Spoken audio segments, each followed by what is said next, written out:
Keep going on. How you going on? Nope, I'm just playing. Okay. Tell the world what you want to tell them, dear. No. Oh, no? No, I don't want to tell the world anything. Okay. I'm just here so I don't get fined. I keep hearing that. That's the truth. Men like to say that all the time.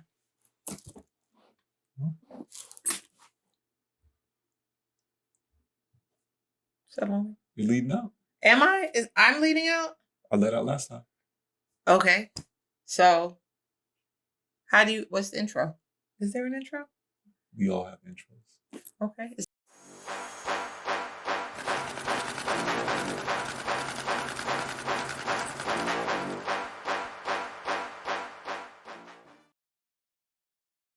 Monday morning, and Welcome to the world of precious metals. episode 1. Diamonds, fine jewelry, rings and things. All that jazz. Okay. Okay. Glad to be here. Yep. We're glad to be here. Here at Alex Lexington, we like to have a good time. Yeah. When you work with your spouse, stuff like that happens. Thank goodness HR. Yeah, you're an HR nightmare. It's okay. I'm an HR nightmare. We still love you, though. So let's get to the nitty gritty. What are we talking about today? Well, all right, Captain. Break out the notes. So, general question, just, we like to educate. Learning moment. Why don't you buy silver-plated items? I'm going to give a case scenario. First of all, it's not really worth anything. Think of it like a layer of skin on top of brass, copper, nickel, pewter. Really, whatever they could just lay silver over. Correct. That's sturdy. Can it polish? Yes. Beautifully. Can you tell if you don't know? No. It doesn't age well, though. And it's not silver all the way through, henceforth the term plated. Right. But eventually you will completely rub it off. And the reason why I'm giving my case scenario is because I give a lot of examples based on experience. So silver was about $30, $35 an ounce when we did this case, and we did this test run. Remember we were trying to buy a silver plate. We thought, okay, we can make some money on it. Yeah. And you were looking like you know what I was talking about for a second. We've been at this a long time. Okay. There's a lot of case scenarios that have happened in the last 13 years. I just want to throw that out there because we could be here till next week talking about stories that have happened. So this scenario, silver is about $30, $35 an ounce. And people keep bringing silver plate. We have these big 55-gallon drums that we dump sludge and gunk and a bunch of other stuff in. So we said, let's get some silver plate, do an experiment. We bought it a couple cents on the dollar. Because that's all the amount of silver that's actually in it. Think about it like this. The price of gold is $1,600.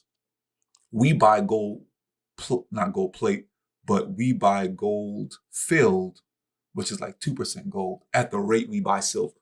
So if the rate of silver is only $30 an ounce, we took the silver plate, bought it, dumped it in a bucket. It was like, what, 200 pounds? Maybe more, 300 pounds worth of silver. Fill most of a bucket. Couldn't move the bucket. Yeah, had to have it freight shipped. Refiner, recycler. And at the end of it all, what did it pay for? The shipping. It paid for the shipping. So.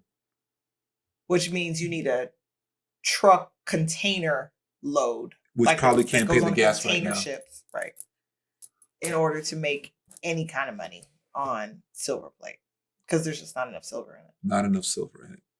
So that is why we tell people when they have silver plate, you can give it away. Ways to tell you have silver plate, which is more important than knowing if we buy it. Because everybody wants to know, how can you tell if what I have is silver plate? There are a number of companies that produce silver plate that are very popular. Rogers Brothers, International Silver, and is there somebody else? No, Rogers Brothers International Silver.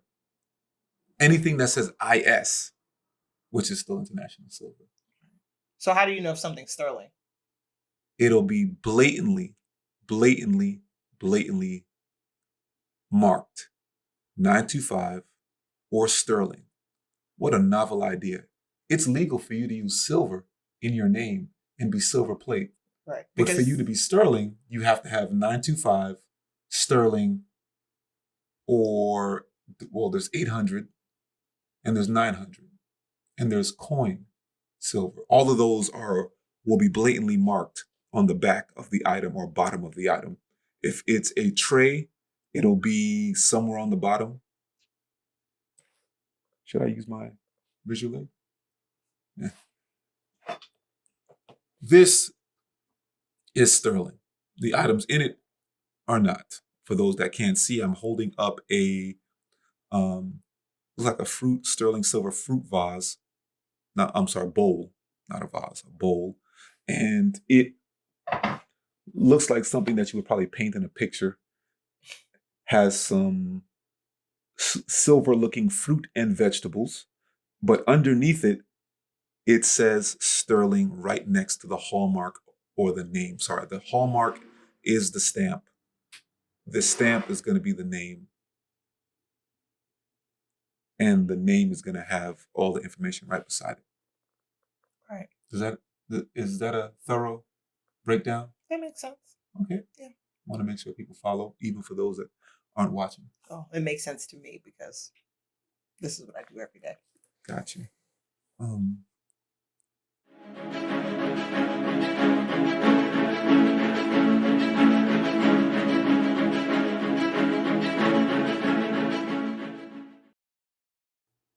I've got a jewelry question. Okay. So, since you're doing your GIA official course. I'm working on my graduate gemologist degree. So you're going to be the running joke is gemologist, which is not a true term. No. You are a gemologist. I will be a gemologist, just like my daddy. My daddy is a gemologist. My daddy. My daddy. Yeah.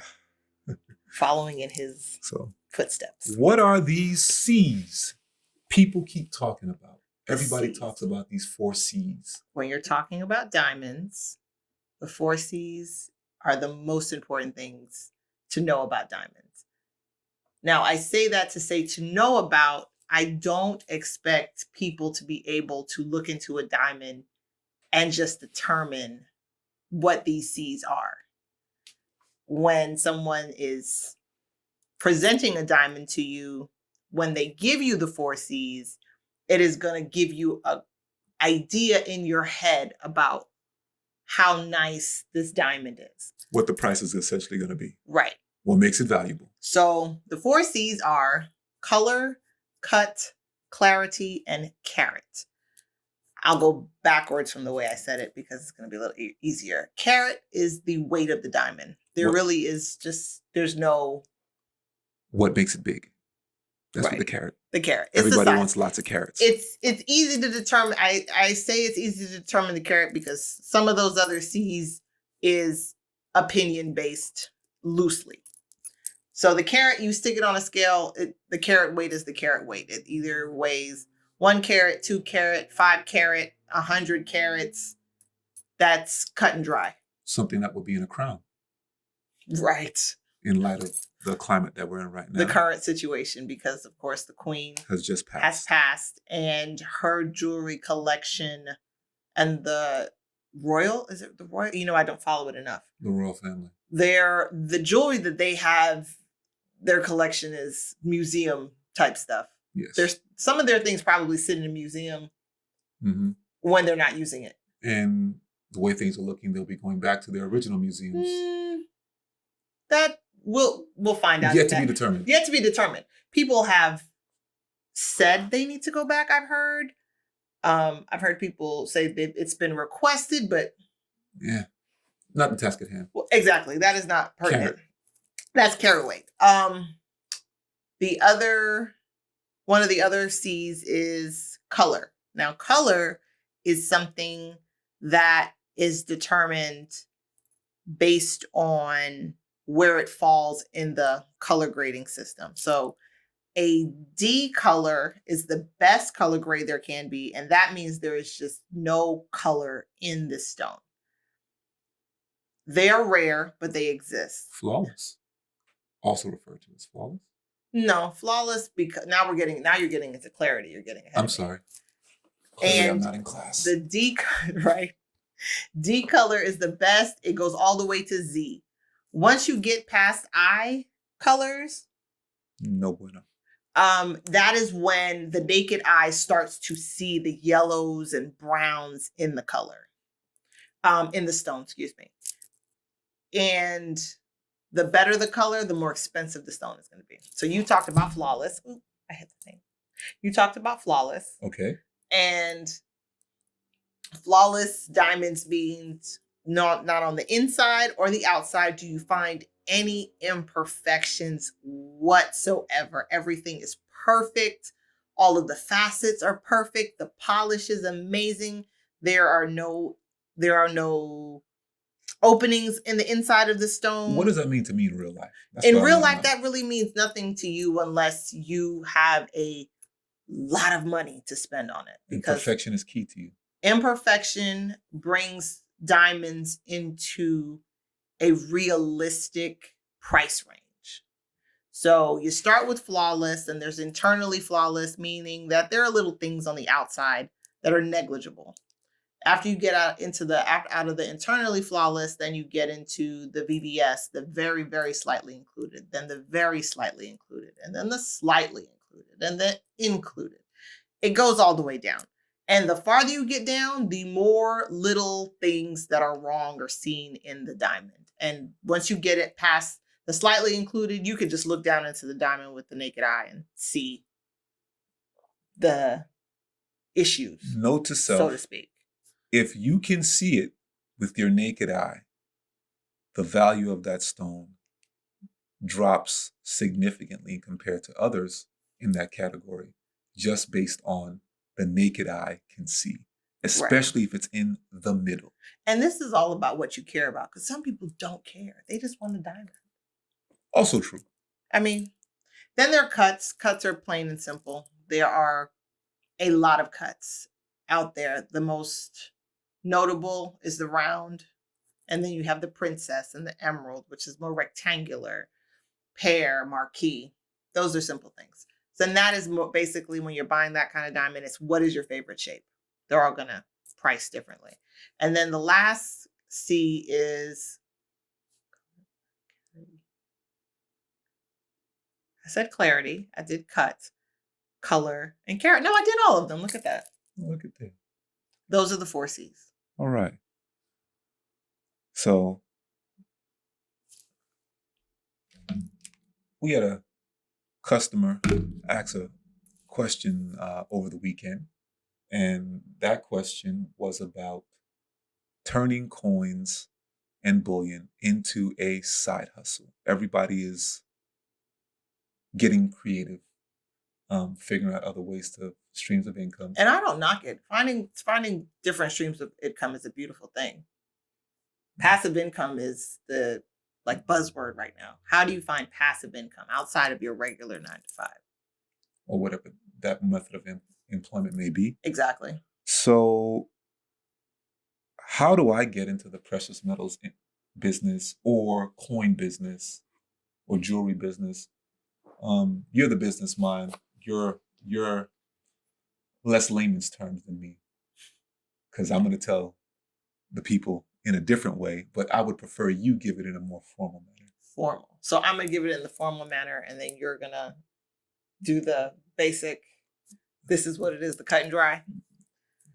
The world according to Dre. The world according to Dre. A Mr. President special. The precious metals industry is not easy to get into. There are not compared to the greater whole, there are not a lot of people in the precious metals industry.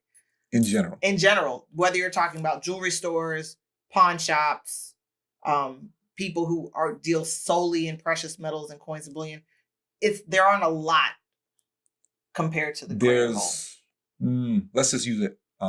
We're based out of Atlanta. I'd be surprised if Atlanta has more than 10. No. Do we even have 10 coin shops in Atlanta? Maybe, because the metro area is huge. So it's possible. We might have 10 total. And I'm talking about the metro Atlanta area you can drive 2 hours in one direction and you're in the metro Atlanta area. You're still in the metro Atlanta area, yes. So just know, ain't that many coin shops in general. Right. Ain't that many jewelry stores in general. Right. So get back to the money factor. Money. Okay. Money is a barrier to entry. You learn that phrase in business school. Barrier to entry, because you need a lot of it, generally speaking. And precious metals is not something that you're going to generally go into the bank and... One moment. This is an actual customer live on the call. What's up? How you doing this morning? Okay.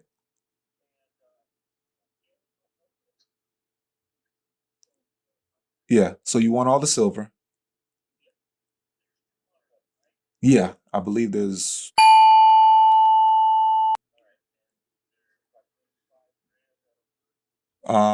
Based on what I was told, yes, because I didn't look at the numbers specifically myself, but I heard part of the conversation. So yes, that can get you where you're going.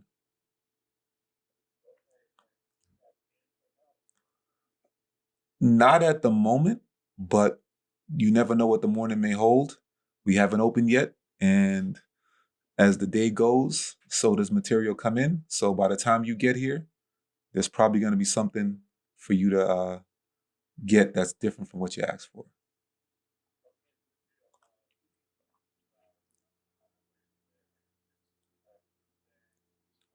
Yeah, man, no problem.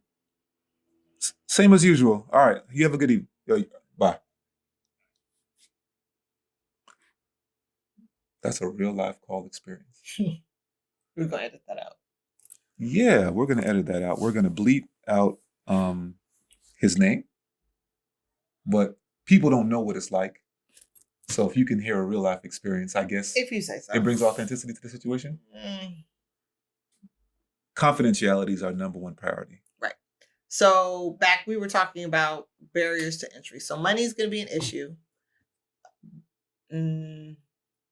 What else is an issue to getting into the industry? Knowledge.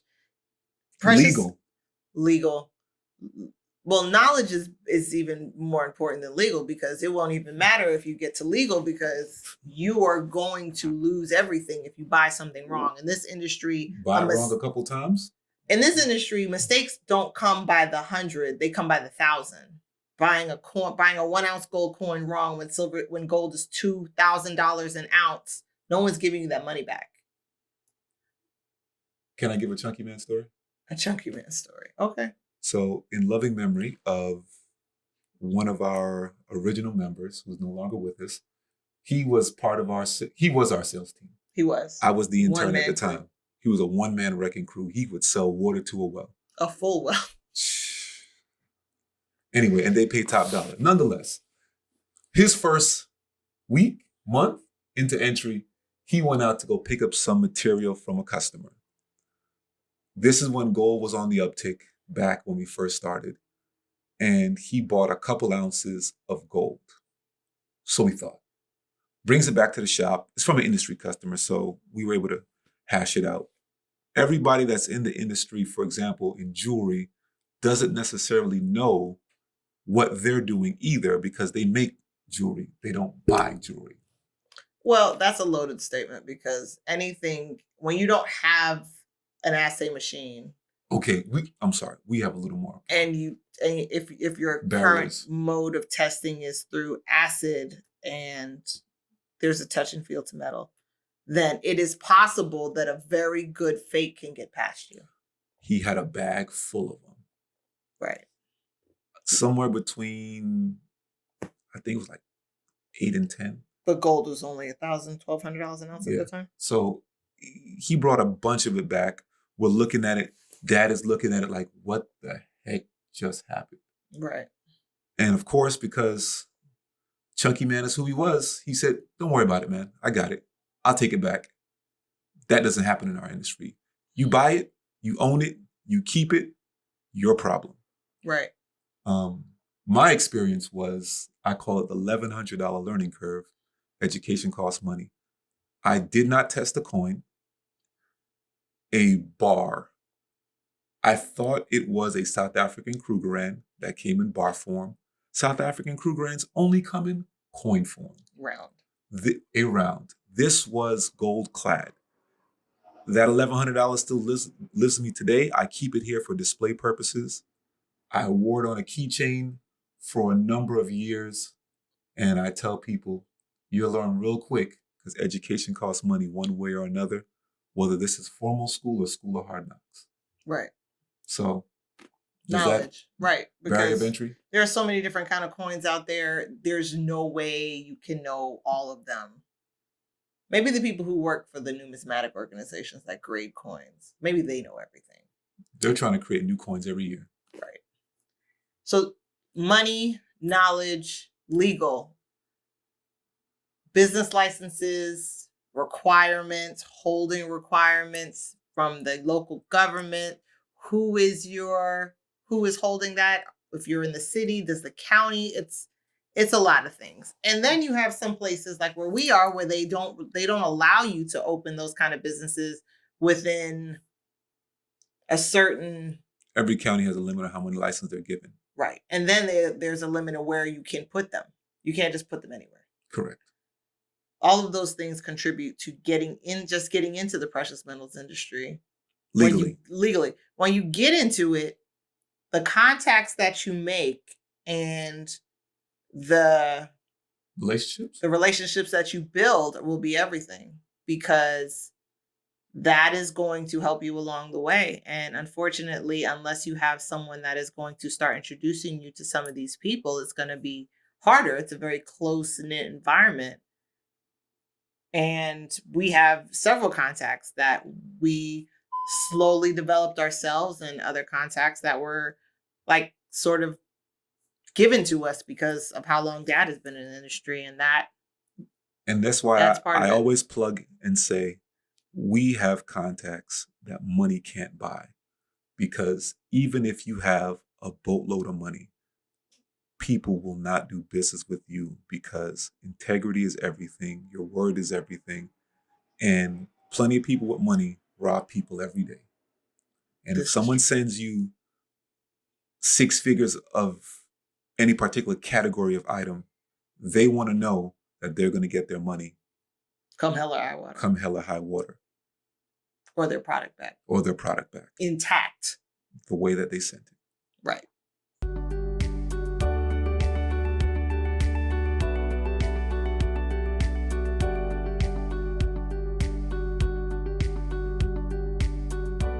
Here at Alex Lexington, we're here to service all parts of the community.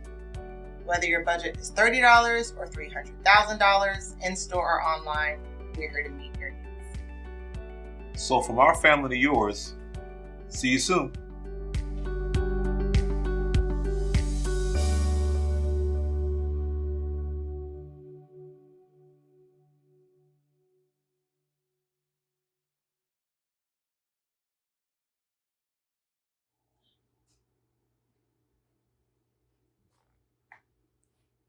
Anything else you wanted to talk about today? So I think I'd like to give a current events plug. Okay. What is your sentiment? I guess I'm using my TV terminology. What is your sentiment on the market right now? As far as the precious metals market as a whole? Well, your jewelry. I guess I'll do mine. So your jewelry. But what's your sentiment on jewelry right now? What's the vibe that you're getting from the jewelry space? Everything is basic for what I'm seeing, and I follow. Everything is getting into that custom place. Everybody wants something different. They don't want what the next person had, or they don't want the same chain that everybody else has on. They want their own. They want to customize it. Everybody wants custom. Does everybody know what custom entails? Custom jewelry is a time-consuming, expensive process. And it's like making art. Right. And watching paint dry. Once you change one thing, you might throw yourself back to step 1 and you were already on step 4 or 5, because it's not, oh, I want that. Okay, it'll be ready next week. Not in custom. You got to figure out what carat it is, how heavy you can make it, how heavy you shouldn't make it, how many stones are you going to put in it? Are you putting any stones in it? Is it comfortable? What size? How is it going to sit? Are you going to be able to make the metal do what you want it to do? It's a whole drawn out experience, and you'll find yourself coming back to the drawing board a couple of times, depending on what you're trying to accomplish, and moving this here and changing this here can draw the process out longer than you originally thought it would be. So I want to make something for my wife for Christmas. I have an idea. I saw a picture on Pinterest. Morning. I saw a picture on Pinterest, and I have an idea what I want it to be. The one on Pinterest was stainless steel. Can I? I don't want to spend a bunch of money. What's that going to be for me? There is no cut and dry answer to custom. I would, to any customer that called me or came in to say that, I would say, we need to sit down and have a conversation. We need to do a consult so I can understand exactly what you want done. But how much is it going to cost me? That's what I want to know. There's no way to price that off the top of my head, because custom jewelry starts with an idea. It starts with a drawing. It starts with a picture. Then we go into a place called CAD. Wait. So you're going to design me something? I can. You can give me an idea of what you want. That's where we all start. But then there are, let's see, CAD, mold, cast, set, polish. There are 6, maybe 7 more steps past that. Oh, shoot. And depending on where I have to go to get it done, that could be 6 or 7 individual places, or there are some that will do it all in-house for us. But that process is not something you can just quote randomly over the phone. So you have a factory? I have access to a lot of places. I have one that I particularly love to deal with because they're a father and son team and they are bomb. But so I saw somebody on YouTube getting a custom piece done. You telling me that they're going to 7 different places? No, they went to a jeweler, and depending on what that person is capable of doing. I mean, there are jewelers out here. All of them don't, and production places. They don't all deal with the public that can do it from start to finish. In this industry, you have a lot of people that specialize in one thing. There are people who specialize specifically in doing the renderings. There are people who specialize in casting metals. There are people who specialize in just setting stones. Those setting stones, that's one of those things. You want someone who knows what they're doing, because if they don't set it properly, your stones are going to fall out. So you tell me I'm going to pay all this money and lose money at the same time? Not when you come to me. Okay, I tell you one thing. I know what you do to that ring. Right. And I bang this thing around. And this it's a miracle of science. Previous to this ring that I have, that is basically an eternity band, I swore I would never wear an eternity band, because you just, especially the way I tear up jewelry. I beat the odds with this one. Right. Every time you crunch your hand around something, you knock your hand, you hit something. You play tennis. If those stones aren't set right, they're just going to start falling out and cracking and chipping and breaking. And yeah, this was a good build. Well, glad it worked out. Yay! I think that sums up. Yeah.